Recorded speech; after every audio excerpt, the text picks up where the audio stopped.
Dans cet épisode de C'est dans ta tête, passer par-dessus ses peurs, c'est justement se souvenir qu'on ne peut pas contrôler tout ce qu'on ne connaît pas.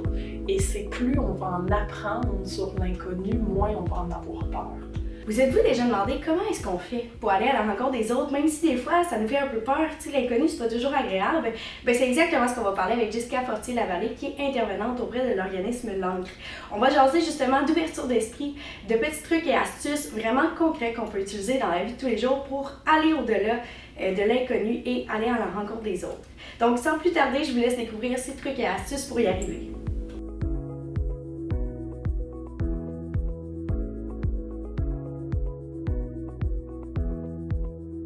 Merci Jessica d'être avec nous pour nous parler de l'ouverture d'esprit. Avant qu'on commence, j'aimerais ça que tu nous présentes un petit peu qu'est-ce que tu fais, t'es qui, puis que tu nous présentes justement L'Ancre. Oui, ben moi, merci de m'avoir invitée aussi, là. Mais c'est ça, moi dans le fond, je me nomme Jessica Fortier-Lavallée, je suis intervenante psychosociale pour les jeunes et les adultes à L'Ancre. Donc, qui est un organisme de Montmagny-Lillet, qu'on est là, en fait, nous, pour les membres de l'entourage d'une personne qui a une problématique en santé mentale. Donc, nous, on ne travaillera pas directement avec la personne qui a la problématique de santé mentale, mais vraiment avec toute personne significative qui peut être autour d'elle. Donc, on va faire majoritairement de l'intervention psychosociale, mais aussi mon travail, c'est aussi faire de la sensibilisation. Donc, pour les jeunes, je me déplace dans les écoles, dans les maisons de jeunes, dans différents milieux. Dans la sensibilisation, il y a parfois aussi des activités d'information qu'on va faire, donc d'organiser des conférences, des moments. Puis, tu sais, oui, on a beaucoup de choses qu'on organise pour nos clients, nos membres, mais on organise aussi des choses parfois grand public, comme justement des conférences grand public, pour essayer d'amener un peu cette ouverture d'esprit-là à tous dans notre région. Vraiment. Puis je voulais savoir justement pour toi, c'est quoi, ça veut dire quoi être ouvert d'esprit? Oui, bien, c'est très large comme terme, l'ouverture d'esprit. C'est sûr que c'est vraiment dans le fond de pas avoir peur de parler à d'autres personnes, pas avoir peur dans le fond de ce que les autres peuvent avoir ou penser différent de nous. Donc, être ouvert d'esprit, c'est aussi d'être ouvert, justement, mais à toutes les différences des autres personnes. Donc, c'est pas parce que quelqu'un a une opinion ou une pensée différente de la nôtre que c'est pas une bonne personne pour autant. Être ouvert d'esprit, c'est être ouvert à ces différentes opinions-là par le fait même, puis qui va un petit peu aussi à l'inverse. Ben, en fait, c'est pas tout à fait l'inverse, mais l'ouverture d'esprit, souvent, peut être comparée un petit peu à la stigmatisation. OK, ouais. Parce que la stigmatisation, c'est le fait d'avoir, en fait, une attitude négative ou des croyances négatives envers une personne face à sa situation personnelle.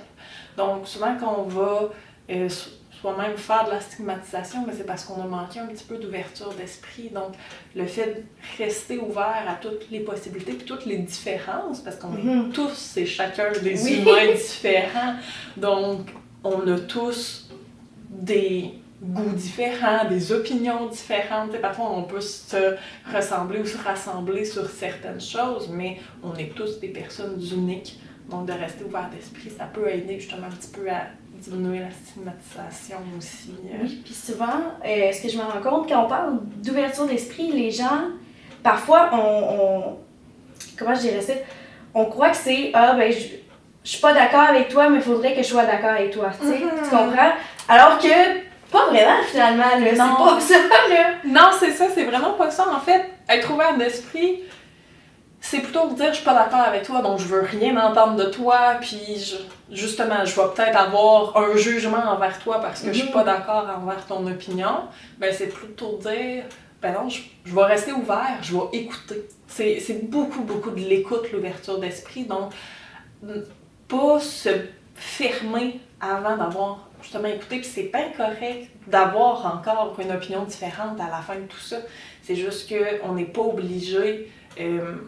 C'est pas négatif qu'une personne ait une opinion différente de nous. C'est juste d'écouter qu'il y a des opinions différentes et de respecter le fait que là-dessus, on n'est pas d'accord. C'est correct. Oui, puis des fois, ça nous permet de voir d'autres perspectives parce qu'on va arriver devant une situation, on va avoir notre opinion, la personne à côté de nous va en avoir une autre, mais finalement, on peut se retrouver à quelque part à y repenser et faire comme « Hey, je suis pas totalement d'accord, mais en même temps, je me rends compte, ça m'ouvre une autre perspective de quelque chose que j'avais peut-être pas vu. C'est ça, ce qui est beau avec l'ouverture d'esprit, c'est que souvent, ça nous amène à faire preuve de beaucoup d'empathie aussi. Parce que d'entendre justement les conditions ou les opinions différentes de différentes personnes, ça nous amène à avoir une sensibilité vers leur situation et parfois, ça peut nous ouvrir de grandes portes où justement, je le savais pas cette chose-là, ou mon Dieu, je l'avais pas vu ça de même. Ça peut nous amener justement plus de réflexion, un changement un peu plus dans notre propre perception. Je veux pas dire que ça va être tout le temps ça, mais les fois que ça peut amener ça, c'est vraiment assez bénéfique aussi. Oui, vraiment. Ben, justement, j'ai goût qu'on en parle parce que là, c'est ça, on parle d'ouverture d'esprit, on sait que c'est important qu'au final, ben, justement, on n'a pas à être d'accord à 100% toujours avec ce que l'autre nous dit. Ça veut pas dire changer non plus à 100% sa manière de penser pour adhérer à 100% à ce que l'autre personne nous dit, mais par contre, justement, comment est-ce qu'on peut faire pour aller à la rencontre des autres, pour aller de l'avant, même si des fois on s'entend, ça nous fait peur, c'est l'inconnu, c'est pas toujours agréable, là, ça fait brasser parfois des affaires en dedans qui sont pas toujours le fun. Fait comment on fait justement pour passer par-dessus cette peur-là et se dire ok, je vais y aller même si ça me met un petit peu dans une situation où je suis moins confortable. Oui, je pense que je vais faire un petit détour avant de répondre à ta question, là. Mais c'est parce que souvent, cette peur-là, justement, c'est normal d'avoir peur de l'inconnu parce que souvent, ce qui peut alimenter notre peur, c'est tout ce qui est incontrôlable.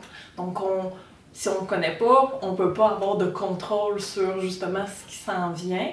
Mais moi, j'ai envie aussi de te ramener un peu plus parce que c'est sûr, moi, dans le cadre de mon travail, les gens que je vois au quotidien, c'est vraiment des membres de l'entourage. Puis, je constate, c'est dans les personnes les plus ouvertes d'esprit qu'on peut avoir parce que c'est facile.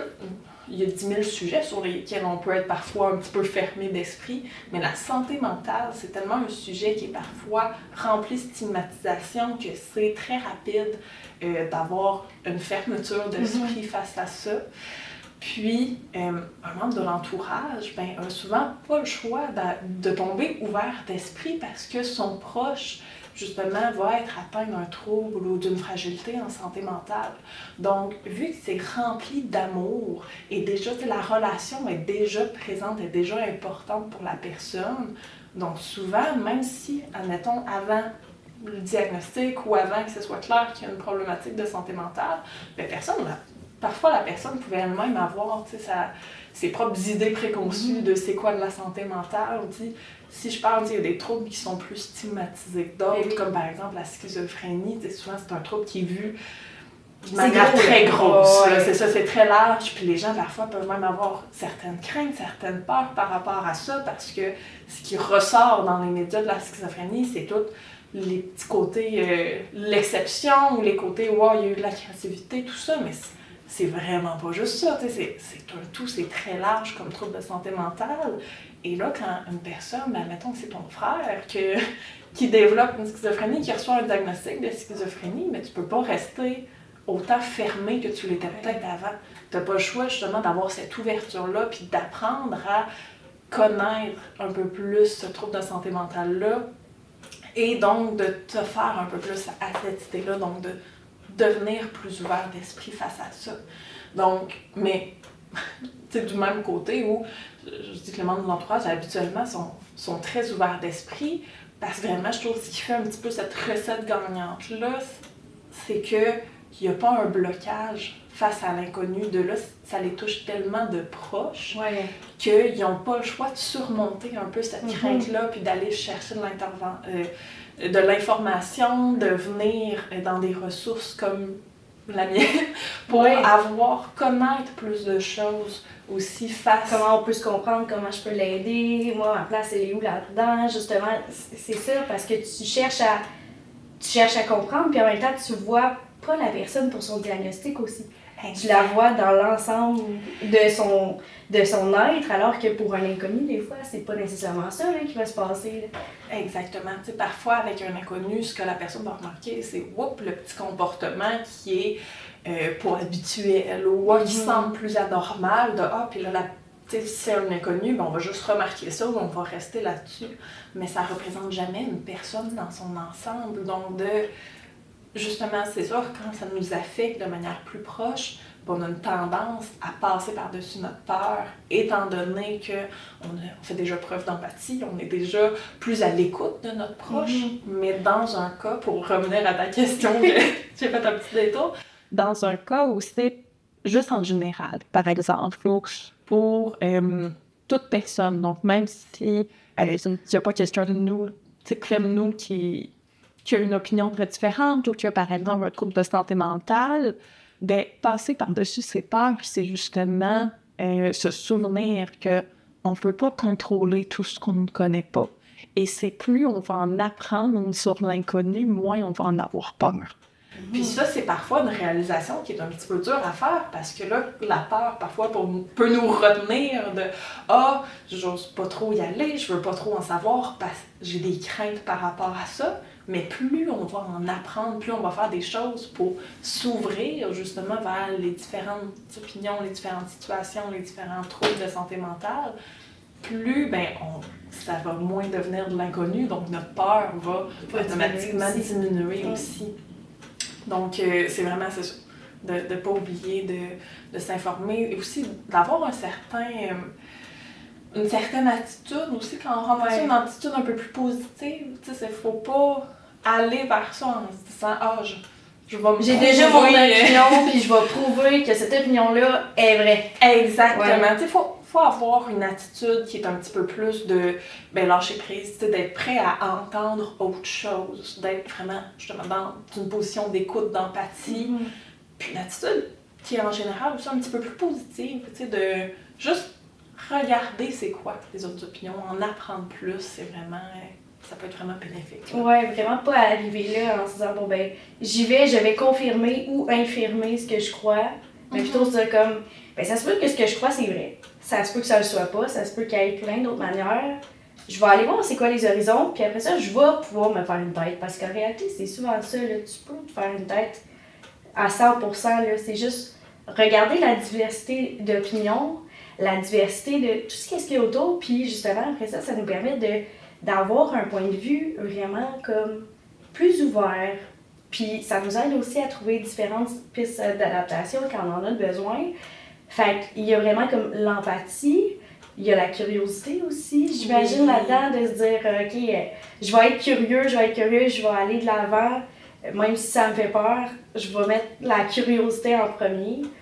Oui. C'est vraiment ça finalement. C'est ça, c'est de pas se retenir, d'oser aller un peu plus vers l'avant, justement d'oser aller plus loin dans notre curiosité, parce qu'on a tous une certaine curiosité par rapport à plusieurs choses, donc de la voir positivement, puis d'aller de l'avant vers ça pour en apprendre plus, puis s'ouvrir vers tout ce qui peut, tout ce qu'on peut découvrir. Oui, ben c'est ça, parce que souvent, on se dit, là, la curiosité est un gilet défaut. Oui, mais non, pas vraiment. Tu sais, c'est que ça nous permet d'aller tellement découvrir des choses nouvelles, ça nous permet des nouveaux apprentissages, on apprend par rapport à des nouvelles personnes, puis justement, ça vient enlever certaines stigmatisations parce que des fois, t'as une discussion avec une personne, puis là, tu te rends compte que hey, je m'attendais pas du tout à ça, puis c'est hyper positif, puis t'en ressors, puis t'es vraiment grandi. Fait qu'au final, ça a beaucoup de bénéfices.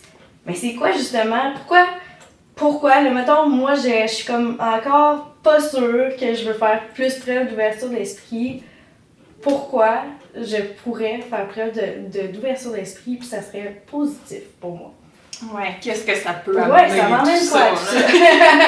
Oui, mais souvent, en fait, même, il y a des études qui montrent ça, là, mais le fait d'être ouvert d'esprit, ça va premièrement nous aider à créer des liens plus forts. Parce que nos liens, on va les créer avec empathie, avec ouverture d'esprit, bien sûr, mais avec une compréhension et une écoute qui peut être réciproque, justement, donc qui va améliorer les relations qu'on a. Ça va aussi augmenter notre confiance en soi.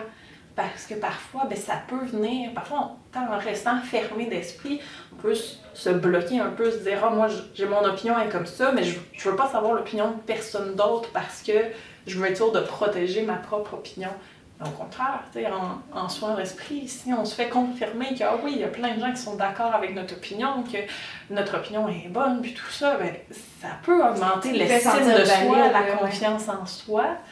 Puis, c'est ça, puis les études, un peu, ce qu'ils disent aussi, c'est plus on a de l'ouverture d'esprit, plus on a tendance à avoir une meilleure estime de soi, à être plus heureux en général aussi dans la vie et à avoir justement des liens qui sont plus réciproques, donc qui vont durer dans le temps.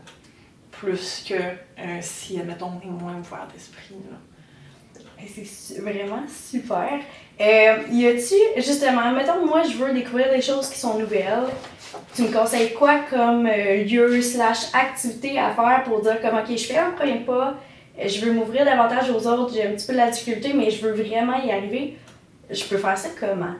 Ouais, mais je trouve un premier pas pour une personne, mettons, justement, qui serait pas certaine de vouloir aller vers ça, ben un premier pas, des fois, ça peut être une démarche qu'on peut commencer seul. Ouais. Tu sais, de faire soi-même, donc d'aller rechercher, justement, là, je vais vendre un peu mon côté, mais dans le fond, des organismes communautaires, il y en a partout dans le Québec, puis des organismes en santé mentale aussi, il y en a à travers le Québec. Tu sais, moi, je fais partie d'un regroupement provincial qu'on est plus d'une 50aine d'organismes comme le mien, mais à travers le Québec au complet. Donc, c'est d'aller rechercher, est-ce que je peux trouver de l'information? Tu sais, moi, dans ma région, c'est qui pourrait probablement me parler de santé mentale? Là? Est-ce qu'ils ont de l'information disponible en ligne que je pourrais lire, en apprendre un petit peu plus, tu sais, commencer à me faire un petit peu la main avec ce nouveau sujet-là que, par exemple, je suis moins à l'aise? Ou est-ce qu'après ça, de commencer tranquillement pas vite à aller à des activités, tu sais, des choses? C'est vraiment de sortir aussi de sa zone de confort.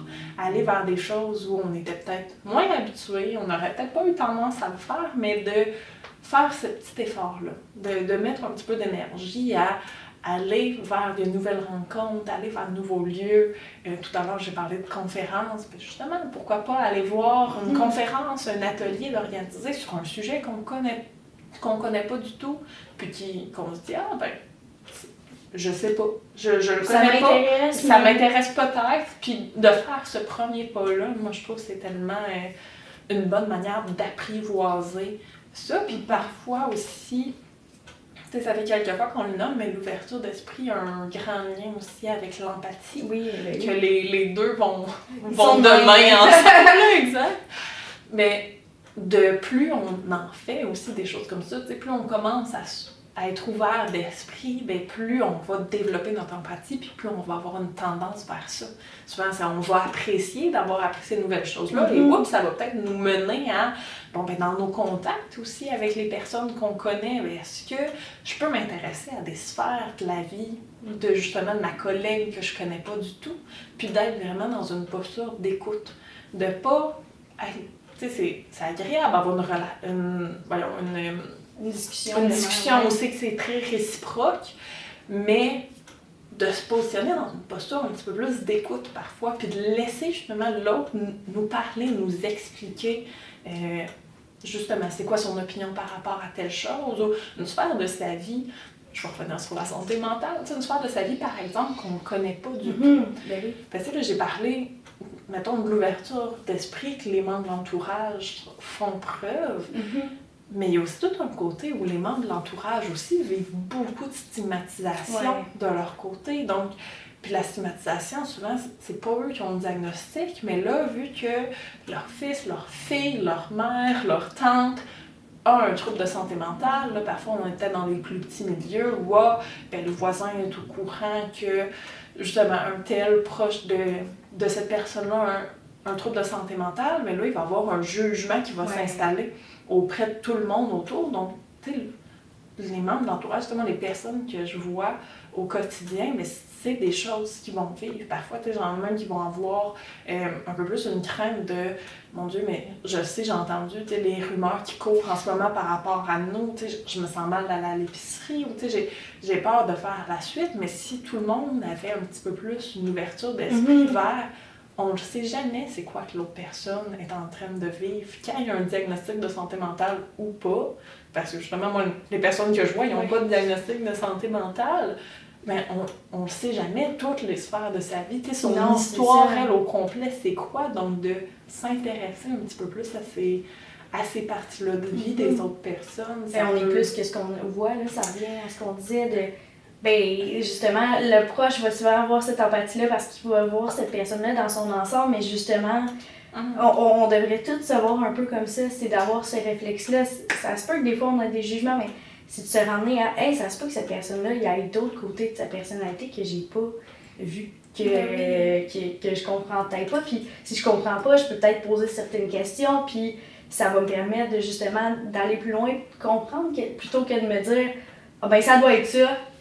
Puis ça finit là, tu sais. Ouais, c'est comme de punir ou de faire une décision utile pour la personne. La porte, là. Exactement, ça revient à fermer la porte de... Puis c'est correct de pas être d'accord avec toutes les sphères, tu sais. Quand on parle d'ouverture d'esprit, on parle pas de tout accepter. Non, c'est ça. Moi, c'est de quoi qu'on travaille beaucoup, nous, à l'organisme, avec les membres de l'entourage, ben, c'est pas parce que tu comprends que ton proche a un trouble de santé mentale, puis tu peux comprendre certains de ses comportements qu'il faut que tu acceptes tous ses comportements ou que tu acceptes toutes ses opinions. Ou tu sais, parfois, on va être dans des choses aussi, peut-être que justement va vraiment contre les valeurs d'une personne. Mettons, je prends l'exemple de consommer de la drogue, mais il y a des personnes pour qui sont complètement fermées à ça, de non, ça passe pas, puis tu sais, pour eux, c'est très grave. Oui, et c'est bien correct que ça soit ça comme opinion. C'est une question de valeur aussi. Là. C'est ça, c'est souvent, ça peut venir contre les valeurs de certaines personnes, mais ça ne veut pas dire que la personne qui consomme a rien d'autre. Pour elle, dans la vie, souvent, il y a une raison à ça aussi. Souvent, il y a tellement d'autres facettes à cette personne-là que c'est correct de ne pas être d'accord avec le fait qu'elle consomme, mais ça ne veut pas dire que cette personne-là, dans son ensemble, est mauvaise, elle n'est pas correcte, elle n'est pas fine, faut pas. Puis il y a des choses c'est ça, puis il y a des personnes aussi qui vont avoir moins d'affinité, puis c'est vraiment correct aussi, là, tout simplement. Des fois, on peut se rendre compte, on n'a pas les mêmes valeurs, etc. Hey, c'est correct, là. C'est pas non plus de devenir meilleur chum avec tout le monde, là. De s'asseoir à côté de quelqu'un qu'on connaît pas par tout, puis faire comme, alors raconte-moi ta vie. C'est pas nécessairement ça, c'est faire comme, ça se peut justement qu'aller à côté de quelqu'un dans un bus ou quelque chose, tu fasses comme, hey, le livre que t'es en train de lire, il est vraiment bon, puis là, OK, là, on se crée, on se rattache à quelque chose qui est commun, puis là, il y a des belles discussions, puis là, on se découvre comme ça, là. Exactement, ou c'est pas, des fois je l'entends, mais c'est pas parce que, mettons, deux personnes sont schizophrènes que, ça va être les meilleurs chums. Pas parce qu'il y a quelque chose, c'est un point commun qui nous rattache, que ça veut dire que toutes les autres sphères de notre vie sont pareilles avec cette personne-là. Justement, tout le monde est tellement des êtres uniques, différents, que c'est simplement d'être ouvert, d'écouter ce que les autres ont à dire, ce que les autres ont comme opinion, puis d'attendre d'avoir cette discussion-là avant de se poser un jugement puis de se faire une idée, parce que souvent, c'est une tendance humaine, mais on a le jugement rapide. Oui. Donc, de se dire, peut-être qu'ici, j'ai peut-être jugé rapidement, je vais aller voir. Tu sais, faut juste se mettre en position de faire comme, je vais valider ma perception ou l'infirmer, mais je vais aller à la rencontre de l'autre, puis je vais voir. Tu sais, ça se peut que ça me convienne, ça se peut que ça me convienne pas, mais c'est tout à fait correct. Tu sais, après ça, le reste, c'est parfait, mais c'est juste de dire, peut-être, puis aussi, il y a peut-être des choses qui nous rapprochent, qui sont, comment je pourrais dire, tu sais, mettons, je suis fan de hockey, mais mon voisin aime l'équipe que moi, je déteste, là.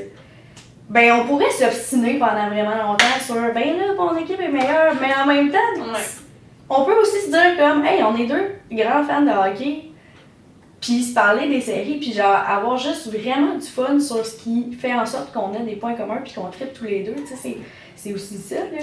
Exact, puis je trouve quasiment ça aussi, ça revient un petit peu à la position d'écoute que je parlais tout à l'heure justement, si les deux, on est super fans de hockey, puis que tu as envie de me parler de ton équipe préférée, je suis pas obligée de répondre, de faire « Oh non, moi je les aime pas à cause que ça. » Comme, c'est correct que je te partage mon opinion, parce que les deux, on va être ouverts d'esprit à ce que je fasse « Ah, moi c'est bon mon équipe », mais t'as envie de m'en parler, j'aime ça entendre parler de hockey. C'est quoi que je fais juste écouter, même si, au fond, je suis pas d'accord que c'est la meilleure équipe, mais j'aime entendre parler de hockey, j'aime le hockey. Ouais. On peut avoir une discussion là-dessus, on peut avoir plein de discussions là-dessus, c'est bien correct, là. C'est justement, c'est de pas se bloquer avant de créer des liens avec les autres. Pas s'arrêter à genre, ouais, mais là, moi, je pense que c'est pas la meilleure équipe. Ouais, mais, ok, oui, mais... on c'est correct, quelque chose de commun, tu sais, on trouve sur quelque chose de commun, on peut aussi se concentrer là-dessus, mais effectivement, tu sais, des fois au début, c'est pas nécessairement facile, ça prend du temps, tu sais, justement, on peut avoir le jugement facile, fait que c'est de se rappeler, de se remettre un peu dans cette position-là, de se dire, bon ben, ok, peut-être que j'ai eu un jugement ici, je vais peut-être aller jaser, je vais aller découvrir, puis ça se peut qu'on soit pas d'accord sur tout, mais au moins, je vais m'avoir fait une tête, puis je vais avoir écouté l'autre. Exact, c'est de pas s'arrêter à nos jugements parce qu'on peut pas, justement, comme je le dis, puis comme tu le dis aussi, c'est dans la nature humaine de juger. Fait que d'avoir le jugement rapide, c'est des choses qui arrivent à tellement de monde. Mais de pas s'arrêter à ça, de pas se fermer à l'autre personne parce qu'on a eu un jugement, donc d'aller au-delà de notre jugement, de faire les petits pas de plus qu'on parlait tout à l'heure pour aller « Ah, mais telle affaire, je suis vraiment pas d'accord. » Je vais peut-être pas prendre à en parler parce que dans mon cheminement, l'ouverture d'esprit, c'est difficile, mais je vais aller m'informer de mon bord, tout seul. Tu sais, c'est quoi qui vient de me parler? Après ma barre, je suis pas d'accord, puis j'ai un certain jugement par rapport à ça, mais là, je m'informe. Peut-être que ça va m'amener à avoir un petit peu plus d'ouverture d'esprit, puis qu'un jour, je vais pouvoir revenir et avoir cette discussion-là aussi avec la personne. Tu sais, c'est vraiment de s'écouter, on est où dans notre cheminement, tu sais, c'est quoi notre rythme, par rapport à l'ouverture d'esprit, puis de pas oser, de pas se fermer justement à on a un désaccord, ça finit là. Oui, sortir de sa zone de confort. Oui. Puis finalement, j'aimerais savoir, avant qu'on se quitte, j'aimerais savoir ce serait quoi un conseil que tu donnerais justement à quelqu'un qui commence ou pour qui justement c'est peut-être un petit peu plus difficile, le conseil que tu donnerais justement pour faire ce pas-là, qui est le premier pas, parce que souvent c'est ça le plus intimidant. C'est ce pas-là, c'est souvent celui-là qui est dur, puis après ça, ben ça vient un petit peu comme faire du vélo. Là. Oui, c'est ça, on s'appétit. C'est sûr, c'est dur, je trouve, mettre tout ça en un seul conseil. Là. Oui, il y en a plein de choses. Mais c'est de pas oublier que, justement, on est tous tellement des personnes uniques, on ne sait jamais c'est quoi que les autres personnes vont vivre. Donc, l'ouverture d'esprit, on ne peut jamais en avoir trop. Donc, c'est de pas oublier que, nous, ça nous arrive, on a des périodes de notre vie où on vit quelque chose de plus difficile, où on a une moins bonne passe, il y a peut-être plein d'autres gens qui vivent ça. Donc, le jugement qu'on a peut-être envers une personne, le comportement qu'on a eu avec lequel on n'est vraiment pas d'accord, ça revient peut-être d'une mauvaise passe pour cette personne-là. Là. Donc, de pas juger trop rapidement, puis je suis comme le plus dans deux conseils, j'ai l'impression, mais... C'est vrai, on va prendre les deux. Mais, tu sais, puis pour faire ce premier pas-là, il n'y a jamais de trop petit premier pas, si je peux dire, tu sais, d'essayer quelque chose. Donc, si c'est après, justement, si c'est juste d'écouter ce podcast-là, c'est parfait. C'est déjà un premier pas, c'est déjà quelque chose. Aussi, après ça, c'est de se dire, hey, on parlait de schizophrénie dans le podcast, j'ai aucune idée, moi, c'est quoi, ou justement, j'ai juste mes idées préconçues de ce qu'on entend dans les médias, qui représentent vraiment pas du tout c'est quoi ce trouble-là dans son ensemble, mais tu sais, c'est d'oser justement faire « oui, je vais aller lire un article sur le site d'un organisme qui spécialise en santé mentale. » Donc, je sais que l'information va être quand même véridique. C'est pas sur Facebook que je vais aller lire ça, par exemple. Pas dans les bas-fonds de YouTube. Non, c'est ça. Petit pingouin, je sais pas quoi, qui dit ça dans le fond de sa cave. Peut-être qu'il y a zéro source. Peut-être pas, mais justement...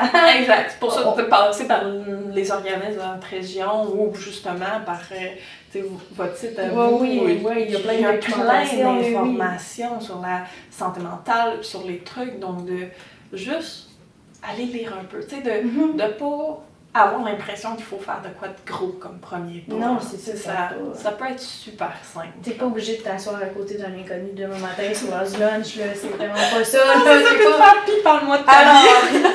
Alors, parle-moi. Mais ça peut être ça. Il y en a qui sont super à l'aise. Là. Il y en a qui c'est let's go, je m'assieds à côté de quelqu'un que je connais pas. Hey, salut, comment ça va? Puis c'est super correct. Là, Il y a des gens qui sont super extravertis c'est super dans la correct, vie. là. Mais tu sais, ça se peut que tu sois pas rendu là, puis c'est correct. Là. Ça se peut que ça soit, hey, moi, tel sujet, ça m'intéresse, mais je pense que j'ai peut-être des idées préconçues ou peu importe, j'aimerais ça en savoir plus. Peut-être que j'en connais pas assez. Ah, je vais me lancer une petite recherche. Ok, je vais aller voir sur les sites de langue. Ok. Crème, je pensais pas que c'était tout ça. Tu sais, aller chercher comme une vision plus globale, une vision d'ensemble, finalement. Exactement. Puis justement, là, de pas avoir peur d'y aller avec ce qui nous ressemble. Là, moi, je donne des idées par rapport parce que j'aime ça aller lire, j'aime ça aller m'informer, mais tu sais, ça, c'est mes exemples à moi, justement, pour une autre personne, ça peut ressembler à plein d'autres choses. Ça pourrait être de demander à quelqu'un dans notre entourage, justement, hey, toi, on n'a jamais parlé de ça ensemble, mais toi, qu'est-ce que tu penses de ce sujet-là? Puis de juste avoir, justement, un petit pas vers un sujet qu'on était peut-être moins familier avec. Oui, ben super, mais merci beaucoup Jessica, c'était vraiment plaisant. Oui, ben ça me fait plaisir, merci de l'invitation. Ça fait plaisir.